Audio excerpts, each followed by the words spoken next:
Hello, I'm Jeremy Rivera, your unscripted SEO podcast host. I'm here with Ben Wills of Op Alerts.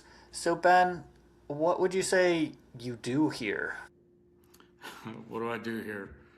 Um, well, first off, I'm getting back into the industry. I was in the industry a long time ago and then did a bunch of engineering. So now I'm basically building AI search tools with a long history of building SEO tools, which I think you were part of Raven Tools.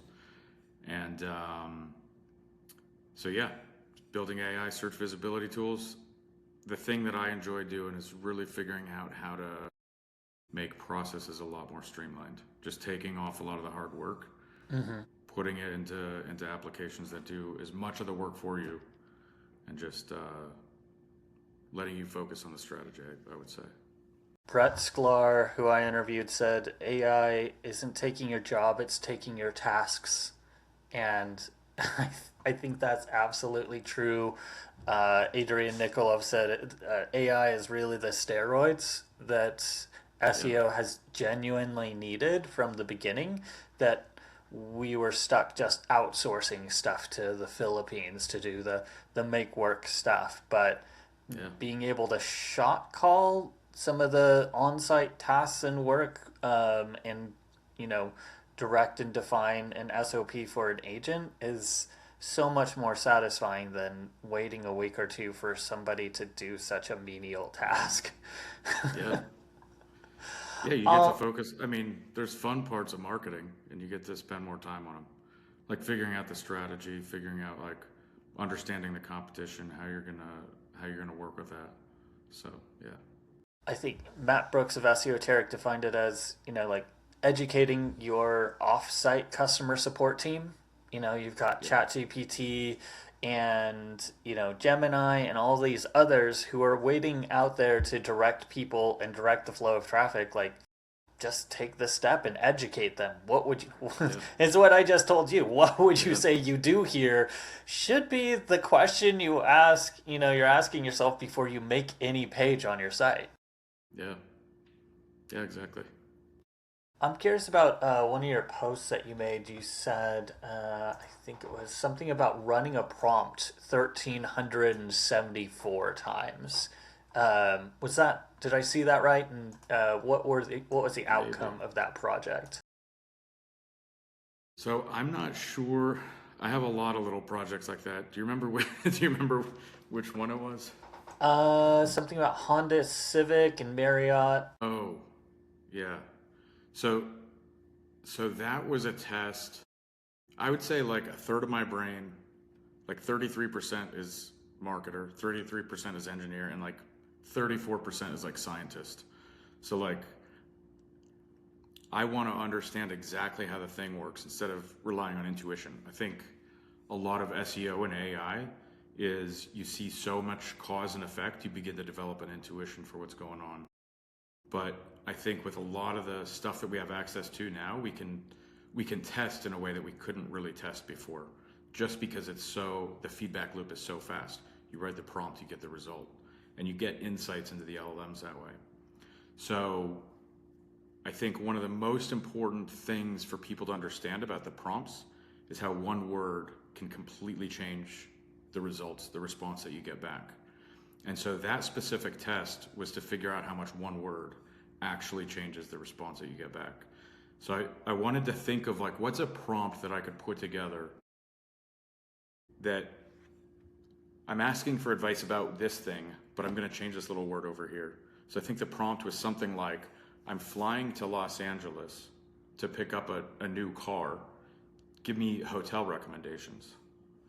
But I changed the car that I was picking up from a Honda Civic to a BMW to like a Ferrari or something like that.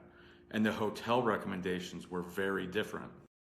Whether it was across all three of the ChatGPT models and across all levels of thinking. And the more thinking there was, the more variance it was, where the hotels were more expensive if it was a Ferrari and cheaper hotels if it was a Honda Civic that you're picking up. So the that's the kind of testing you can't do with SEO. You got to wait for the index to change and figure out how to get the personalization out of the way.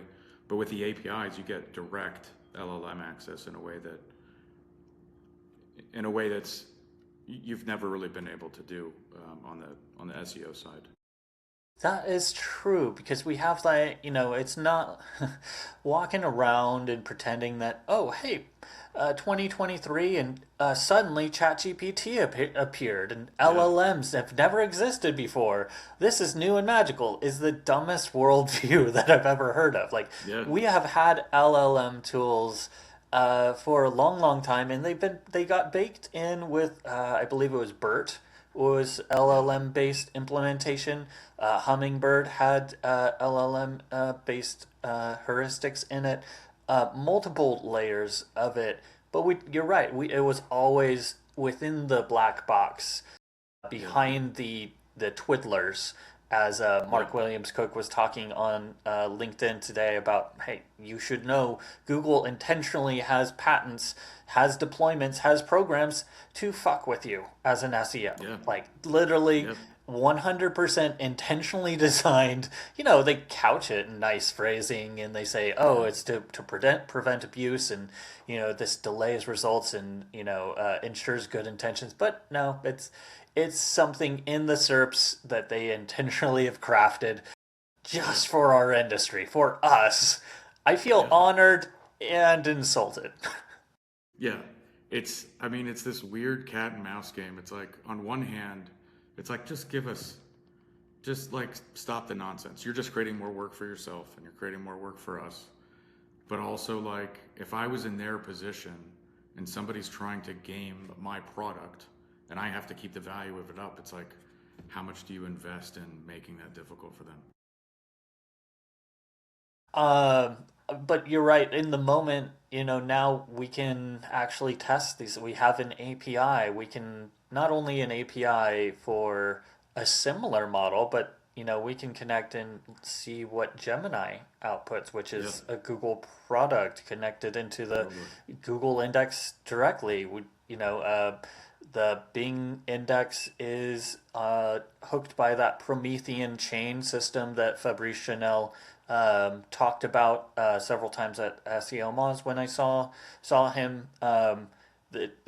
They're intrinsically linked. So if you want to know more about the indices, what better opportunity have we ever had? Yeah, exactly. And Ann Smarty said, I think this was last week with you, she said the fastest way I think to get into the LLM responses is via SEO. And like, that's the highest leverage piece that you have to get in the responses.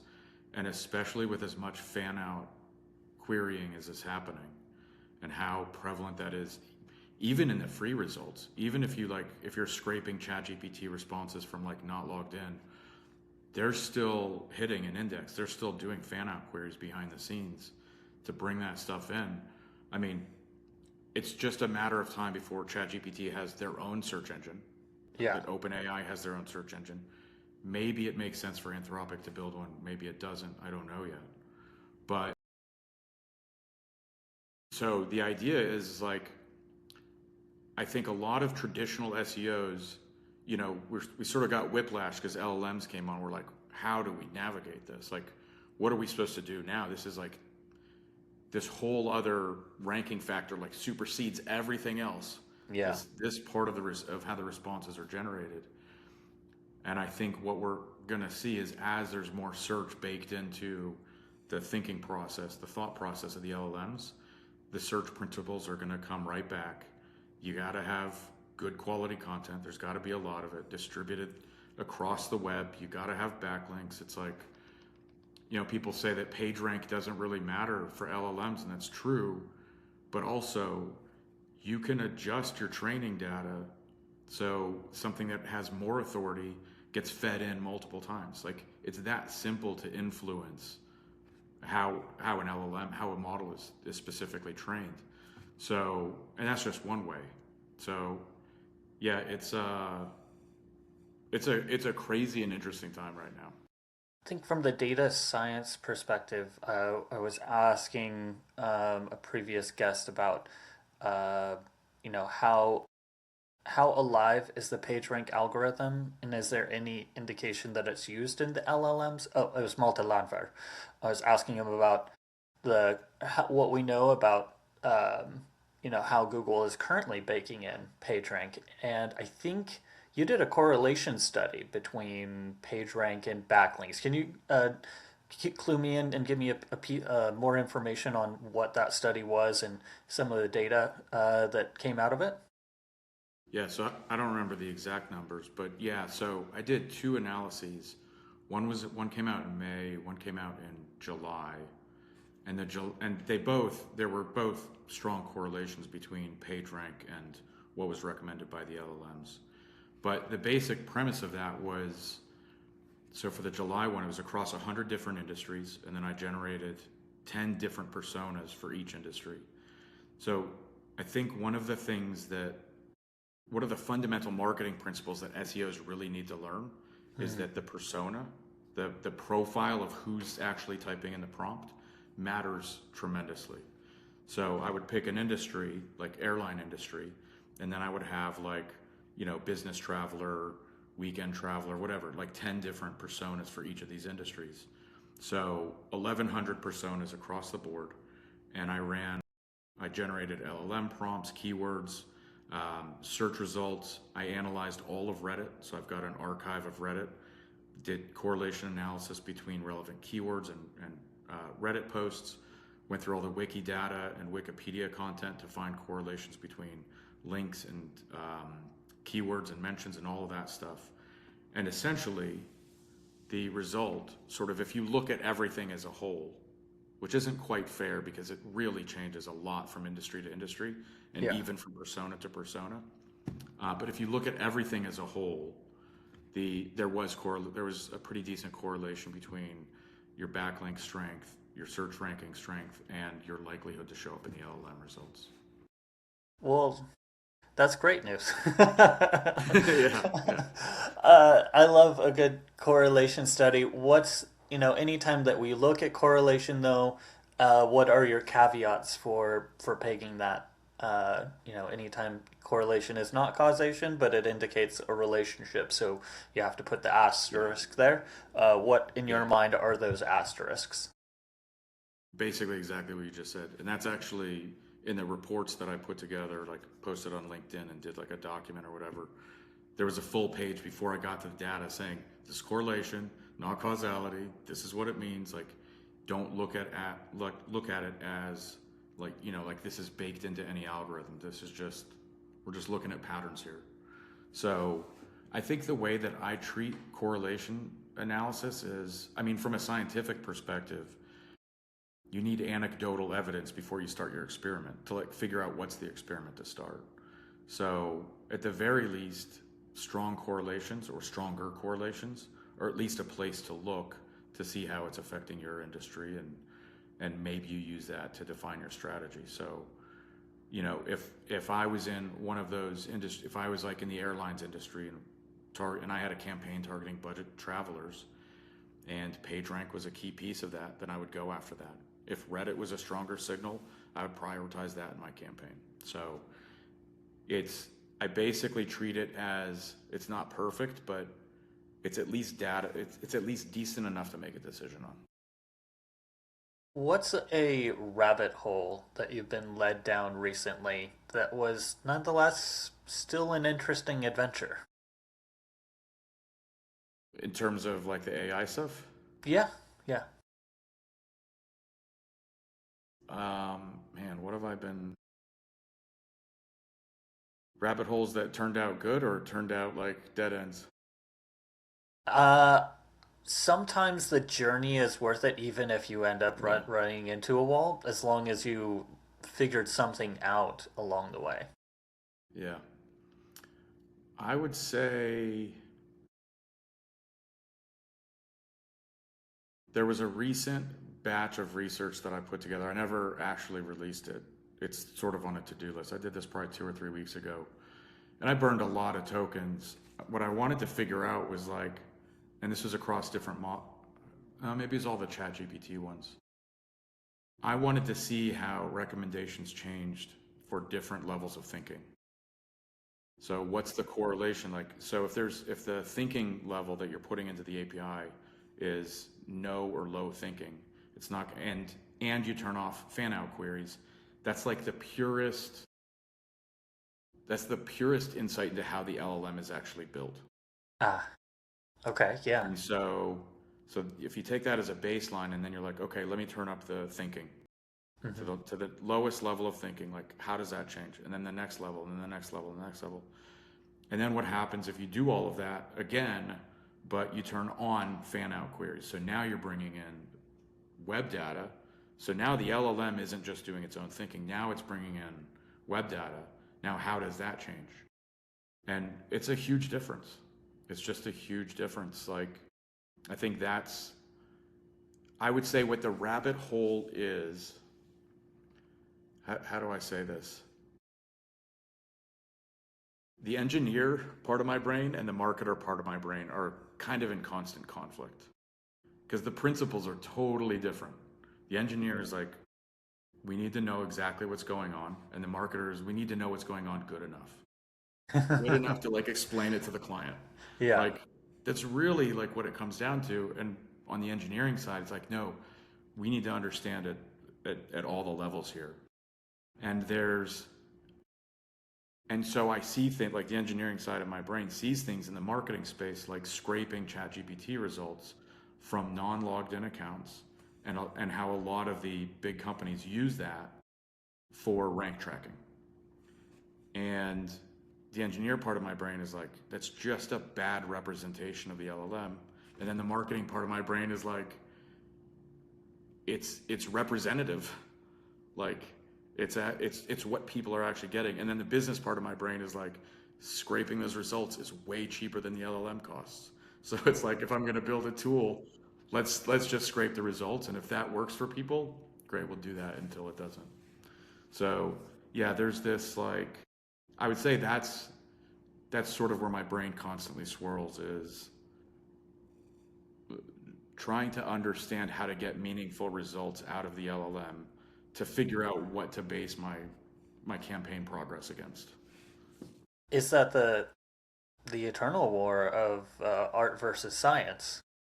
Because you have art as the expression of experience, latent talent, and your observations, and intuition coming together, Yeah. and then Yep. you have the hard, rigorous scientific process, which you have to admit, if you are running a rigorous scientific process, uh, we we have no clean data points or sources to Yeah. truly work with. Both on Yeah. SEO and on the LLM side, they are by their nature obfuscated. They're black box results. We have what they tell us occurs behind the scenes. We have the patents that they've patented, and we have people who have done similar things, but one truly cannot know behind the scenes. So you have Yeah. to, as a scientist, from a purely scientific methodology, uh, there there are unknowables, and Yeah. in science, I guess you have to take so much salt that you could make a sea out of it. Yeah. Yeah.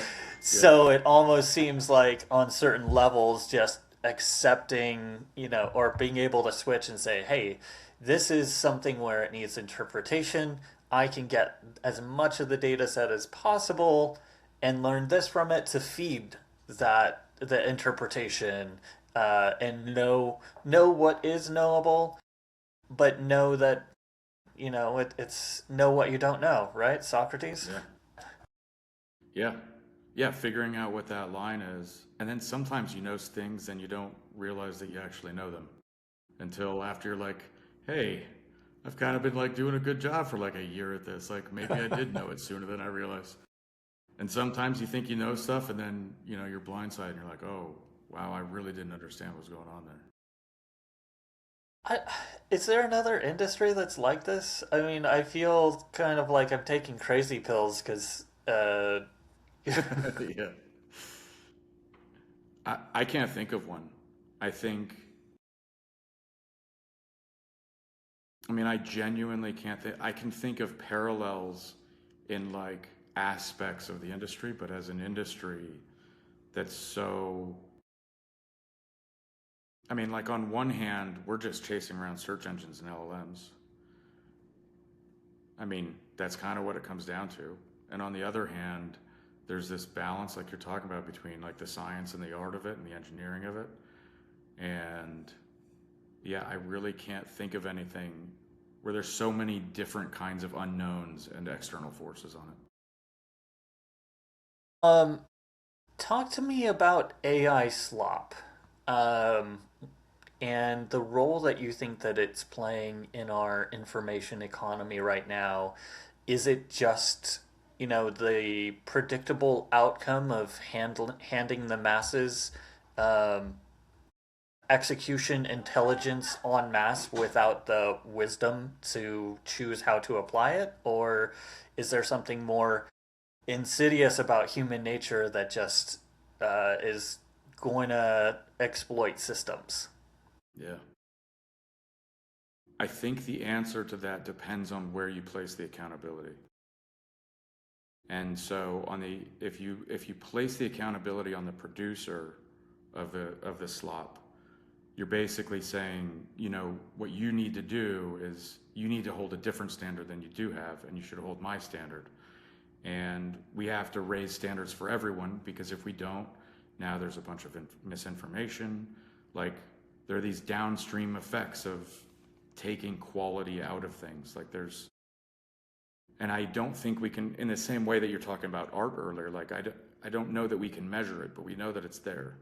There's something important about maintaining quality. But then I think if you put the accountability on the consumer, then the conversation is stop accepting it. And the difficulty there is as long as people are willing to accept it, it's going to keep getting produced. And so, like, I have a friend, she's got a couple kids, and they'll be on their iPads or whatever, and you can kind of hear some of the stuff they're watching, and it's like it's just all AI slop. As long as they're willing to consume it, it's going to keep happening. It'll, it's like whatever space is there to be filled, people will find a way to produce it to fill that space. So I don't know the answer. I don't know if it's a cultural thing that we have to shift where we insist on higher quality. Like how do we get everyone to agree on that? Or, I don't know if it makes sense to make it legislative or, you know, punishable. Like I don't know I don't know how you introduce consequences to the producers. I think it's a really difficult and fascinating conversation. And I'm really curious to see what it's like in 5 years. Uh, the it's it's interesting because there's this many unlocks for, personally, I know that my workflow, I'm working on an SEO audit right now. And 10 years ago, that would have looked like me pulling 1,000 CSVs, copying and pasting Yeah. these, and then using Google Docs and Google Spreadsheets and making a Google slide deck. And instead, I'm building that audit result right into my SEO Arcade app for the first Yeah. time and using it as a beta test study. I'm like, okay, put this here. Here's a checklist. Use the MCP, the Google Analytics MCP. And Microsoft Clarity and triangulate and tell me from those three different sources, okay, stick that in. Open SEO just added local SEO stuff. Let's pull that in. Yeah. And that would have that would have been impossible 10 Totally. years ago. Totally. Um, APIs, I just realized there's APIs everywhere. And as a marketer, just stopping and looking at your stack and just taking an afternoon to ask, oh, hey, is there an API for Google Tag Manager? Well, yes. And it can help me Turns out there do, is. Yeah. it turns out there is, and it can help me do the pain in the butt Google Tag Manager implementation that setting up your triggers manually to make sure they correctly fire events everywhere was the most tedious and painful of tasks to do correctly, and it was done in minutes while I think me and my kid went for a swim. Yeah. Totally. Well, and I think that brings up like another point to the AI slop conversation is like, when is it slop? Because if it wasn't for LLMs, like I'm not making that analysis of 100 different industries and like 10 different market segments, and like I'm not doing that. Like it's just not going to happen as quickly as it did. And I think on the engineering side, so I actually started in SEO in 2001 and grew with a company called Keyword Ranking. So I Yeah. don't know if you know Andy Beal and Garrett French and all them. Yeah, I But love I was Garrett. one, yeah. So I was one of the first people there, and I managed all the writers, the account managers, the analysts, and I left like 4 years later. I actually hired Garrett at Keyword Ranking, but also he and I worked together, started a company Ontelo doing like link building stuff, and then we parted ways after a few years. And he kept doing. He got into on the sort of like the link building agency side, and I just wanted to build tools. I wanted to do the engineering stuff. So I did engineering stuff for the last, what, probably 13 years, 14 years, all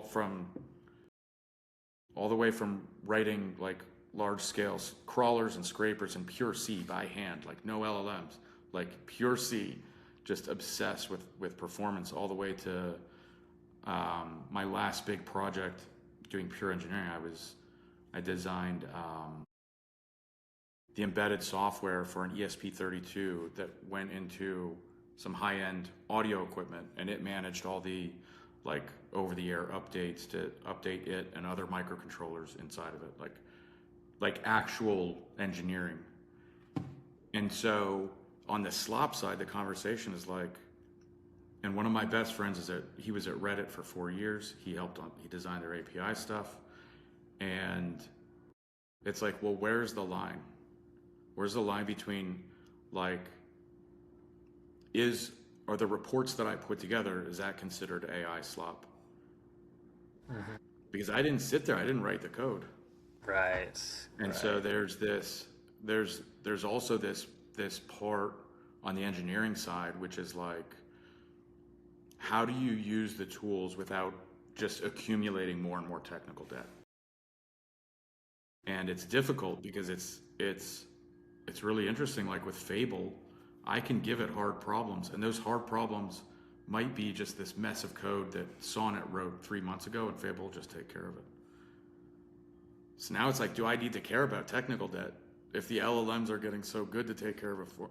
It's this weird, it's this weird like mind game about like, well, where's the line? When is it like outside of my control? How much do I need to actually know about what's going on? And I don't know where that line is. It's difficult. It is a good challenge. I'm curious about where that circle around back to link building came, because I just saw your LinkedIn post talking about your upcoming, I think, upcoming beta with Op Alert. Yeah. So talk a little bit about that. Tell me what you're aiming to do in applying what you've learned in the engineering side to the link space, as well as how you're fitting in that LLM technology or view of it. Yeah. Yeah.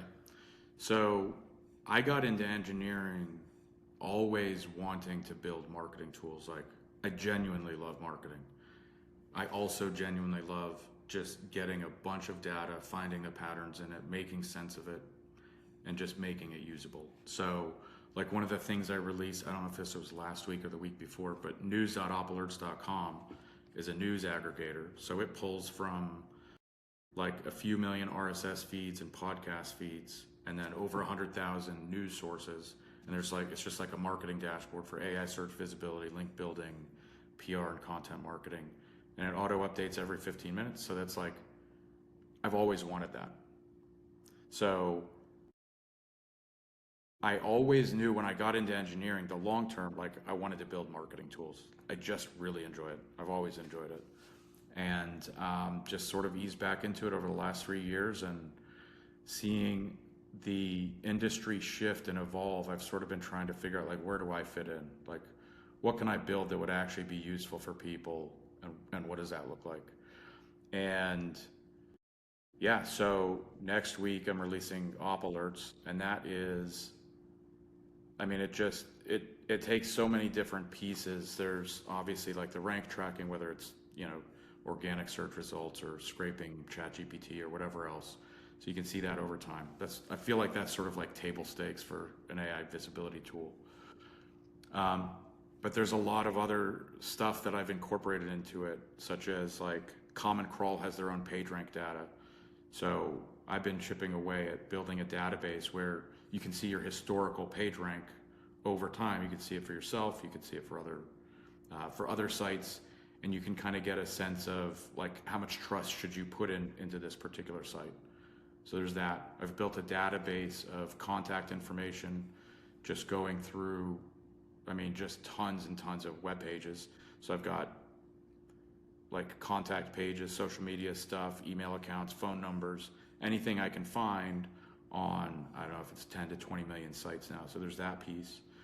But I would say that there are two other parts that are bigger. One is you set up a campaign, which is just like, this is the industry that I'm trying to target, and you set up 3 personas. Just give me like a couple paragraphs on each. I can take that. There's a whole bunch of stuff that it does behind the scenes, and then I come back to you with like who's leading in the industry, like where your competitors ranked for those specific personas in the market, but also going so far as like trying to identify link opportunities, guest post opportunities, link directories, what are the conferences, like what are the awards, like actually looking and getting a full view of what the actual market is. And then there's other stuff that I can take from there, including like keywords and, a lot of obvious stuff. But then all of that goes into that news search index. So one of the things I posted today is you can do news specific link gap analysis. So you could put in 10 when you define your campaign, you define your competitors and you define the sites that you own. So now behind the scenes, it's constantly finding stuff where your competitors are linked, but you're not.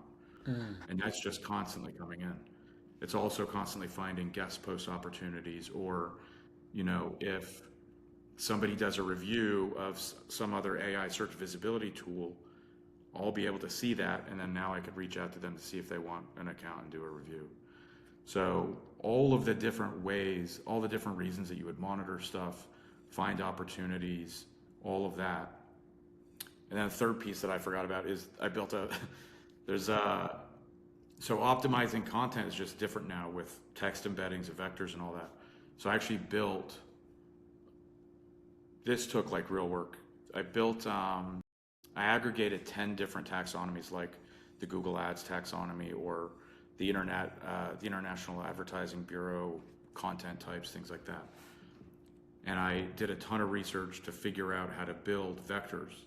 So when you're writing that represent each of those topics, so you're writing a piece of content, say you get a client in cybersecurity industry, you put a piece of content in there, and you can check against over 20,000 different taxonomy categories to see if it's the most relevant to that category or not. And if not, it'll give you additional terms and phrases so that your piece of content actually aligns the most with the taxonomy categories you want it to.